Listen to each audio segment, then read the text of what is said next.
Hello guys, welcome back to another video. This is the Football Connect. I'm your host, Simon. We are back again with another one. So I've not been all around. I'll make some sense of that at the end of the video, so you can tune into that if you're interested. But like the video, subscribe to the Connect. So the Champions League is back, and it's back with, I think this was the best of the Champions League we've watched this season. I think the round of 16 really delivered on today. Of course, today it's a Wednesday, as we'll be waiting to see what happens on, or it's a Tuesday, whereas we'll be waiting to see what happens on Wednesday. We had interesting game. Aston Villa, it was Club Brugge versus Aston Villa, Real Madrid versus Atletico Madrid, um, PSV versus Arsenal. Then, of course, Dortmund versus Lille. All these games had some amazing fireworks, to be honest. So many goals were scored. For example, let me just give you a rundown of this. Aston Villa won by 3 goals to 1. Then Real Madrid won by 2 goals to 1. Arsenal won by 7 goals to 1. Dortmund and Lille ended 1-1. That's how the Champions League decided to start in the round of 16. So I'm going to try to break down the games that I was watching, starting with the Aston Villa game, of course, going down below. If you haven't liked the video, please do me a favor, like the video, subscribe to the Connect. And like I said, I will explain why I've not been available at the end of the video. But, show some love, like, subscribe. It's always amazing people to show some love to the people who always produce this content as I've been doing. So let's get into the video. So Aston Villa, of course, had to go a little problem of dealing with Club Brugge, a team that they've already faced in the Champions League in the group stages before, and they lost by 1 goal to 0. The interesting part about this game is that in that game that they lost by 1 goal to 0, they did not sign the amount of talent which they have added, the addition that they've put on into their team, into what we saw this week, of course, after the January transfer. The Aston Villa that played back then was a different Aston Villa to what we saw today. What was different? Firstly, Marcus Rashford started the game. He was at United when they played the last time. I hope they played so well. The first goal was scored in 3 minutes, Leon Bailey, and I'm like, okay, Aston Villa are looking like they're gonna run away with this game. Looks like they're gonna enjoy it. Then, of course, the penalty from Tyrone Mings, which Tyrone Mings caused chaos, and then there was a penalty which was given, and if I remember so well, Club Brugge scored. It's 1-1. And I'm like, okay, what's going to happen in this game? Club Brugge can attack. They caused so many chaos going forward, trying by means to break, hit this team on the counter attack, and make sure that they make them mistakes. Aston Villa, sometimes it felt like they were trying to survive in the pitch that they were in, trying to survive in the match, that because of the pressure, because of the pressing that they were receiving from Club Brugge.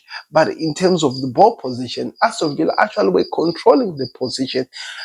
Club Brugge are one of those teams that are comfortable to give you the position, then hit you on a counter attack whenever they get the ball.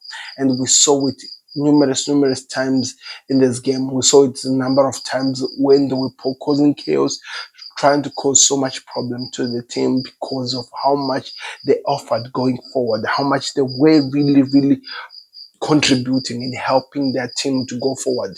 But at the end of the day, there were some changes that happened at the halftime. Marco Asensio came in, some of the players came in.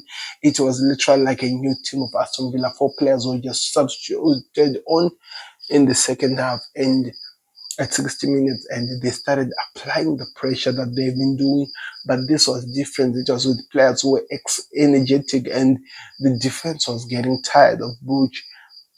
Even though also even the goalkeeper Mignolet did try by means to keep the game at a level, or maybe them so that they can nick one. By the way, before I go to what happened, to what Aston Villa were about to do, there was a shot which almost went in a header, or cross which was headed by Club Brugge. I have no idea how Tyrone Mings took the ball away from the goal post. How did he even do that? I have no idea. I wish somebody can explain that to me. That's how close this game was.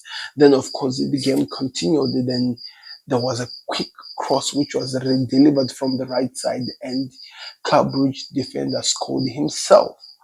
scored himself. That was an own goal. Then later on, there was a penalty which was given to Aston Villa after a mistake which happened, and it led to the second goal.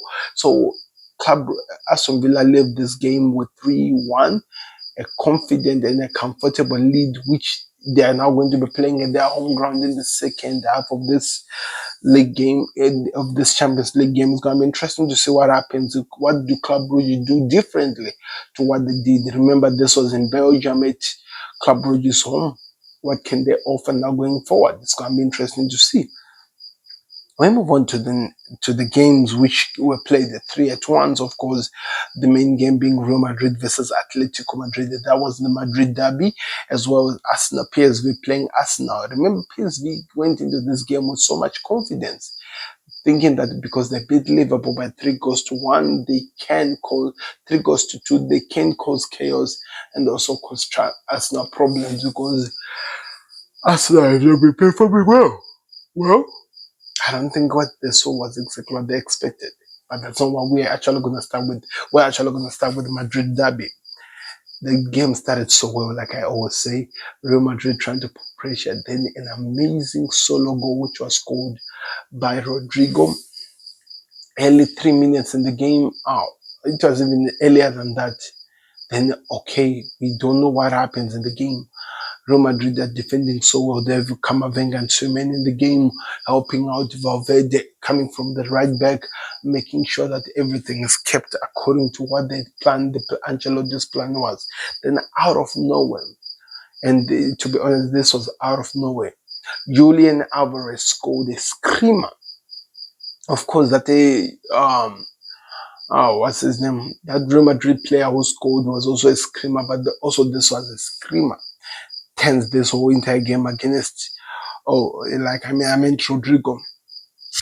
Then turns the game against Real Madrid.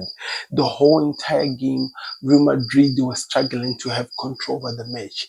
They could run, they could try to hit on the counter attacks, on the transaction. But the interesting part was this: in terms of ball control, in terms of position control, that one was in the hands of Real Madrid, of Atletico Madrid.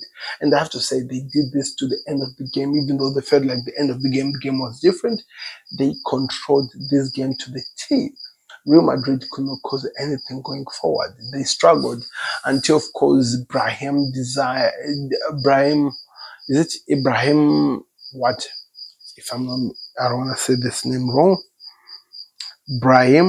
What? It's Brahim Diaz scored an amazing solo goal. I don't know how he trickled down and had a ricochet in the middle of the legs. Then an amazing touch, which was a grounder. Nothing that the goalkeeper of Atletico Madrid could have done. They tried to cause chaos. Real Madrid wanted to extend so that they go to Atletico Madrid home at least with the 2-goal advantage. But Atletico Madrid worked so hard to defend, which gives us in an exciting mouth-watering second clash between these two teams, because Madrid just played their own home ground and they have a 1-goal advantage going to the home of Atletico Madrid. The exciting of having a derby in the Champions League. So it's still unpredictable, even though we want to say it's over. I don't think we can actually say that right now, because Atletico Madrid are not a pushover. If they're going to lose, they're going to lose. But they are not going to allow this game to just end. They are not a pushover. They'll cause chaos and they'll try to continue attacking. And I'm really excited over that. I cannot wait to see how that one plays out. So the game finished 2-1 to Real Madrid. That is the advantage. We move on to the next game. 7-1 show. I was not really watching this.